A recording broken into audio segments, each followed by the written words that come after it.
મિત્રો good morning થઈ ગઈ છે. જય શ્રી કૃષ્ણ. કાળવેના બિસ્કિટ ખાઈ છે. હવે હું ખાઈશ ખાખરો અને કોફી. કાલનો બ્લોગ થોડો સ્કીપ થઈ ગયો છે કારણ કે કાલ તબિયત સારી નથી એટલે અડધા બ્લોગ તો લીધા જ નથી. તો આજે ફરીથી અમારો નવો બ્લોગ આવશે. मम्मा पीछे देखो पीछे કેવા બેઠા જો. ખાઈ તો ગઈ. મેં એક ખાખરો લીધો તો એમાંથી અડધો ઈ ખાઈ ગઈ, અડધો મેં ખાધો. એને ભાખરી ખાવી છે.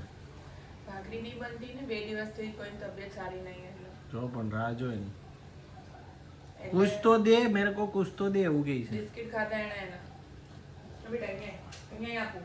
ચાલ એક બેને એવી કમેન્ટ કરી છે કે તમારા કરતા તો અમેરિકા વાળા હારા કે કૂતરાને સારી રીતે સાચવે કે તમે તો ખાવાય નહીં આપતા. એ બેન જો અમારો છોકલો જેને શરીરનું બહુ ધ્યાન રાખે છે હે ને.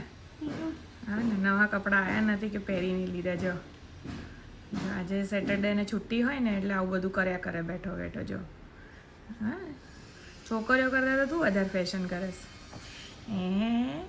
અને એની દીદી જો સૂઈ ગઈ છે કલ્યા. દેખો આજ ઉઠા કેટલા વાગે ઉઠ્યો? 11 વાગે ઉઠ્યો. એનું ગોઠણ જો નિશાન ગોઠણમાં જો કેટલું વગાડે આમ જો છે ને ખિલાડી. તો આજે શનિવાર છે. આરુ ભૈયાને આજે રજા છે અને ખાઈ છે એની ફેવરિટ સબ્જી. કેમ કે રોજે તો સ્કૂલે જમવાનું હોય, લંચ એને ક્યારેક જ ઘરે મળે. પછી એનું સલાડ છે તો કે કાકડી કડવી છે એવું કહે છે. અને એની બીજી જો કાળી મારી જો નીચે હંતાઈ ગઈ હોય. જો ખાવા આપો. ખાઈ લીધું છે ગામ પહેલાંને. તો આરવ જો પક્ષીઓને ખાવાનું ખવડાવી રહ્યો હતો. અમે જઈ રહ્યા હતા આજે હોલી શૂટ માટે. તો આરવને થયું કે પક્ષી પાસે ખાવાનું નથી તો ખવડાવી દીધું. અને પછી આ બધા ભેગા થઈને મારા ઉપર કલર છાંટી જ દીધો અને બહુ ભયંકર રીતે અમે શૂટ કર્યું છે. રિઝલ્ટ બાકી છે, કેવું આવ્યું એડિટિંગ બાકી છે. હવે એડિટિંગ કરીએ ત્યારે ખબર પડશે. પણ હું તો આખી ભૂત જેવી ભરાઈ ગઈ હતી અને કલર પણ બહુ સરસ હતા. ભાઈ આ કલર તમારે નૈયા મયંક સિઝનેબલમાંથી અમે લાવ્યા હતા. બધા બહુ મસ્ત કલર હતા. કલર કામ પતી ગયું પછી અમે લોકોએ જો બધા ડોગીને છે ને બિસ્કિટ ખવડાયા.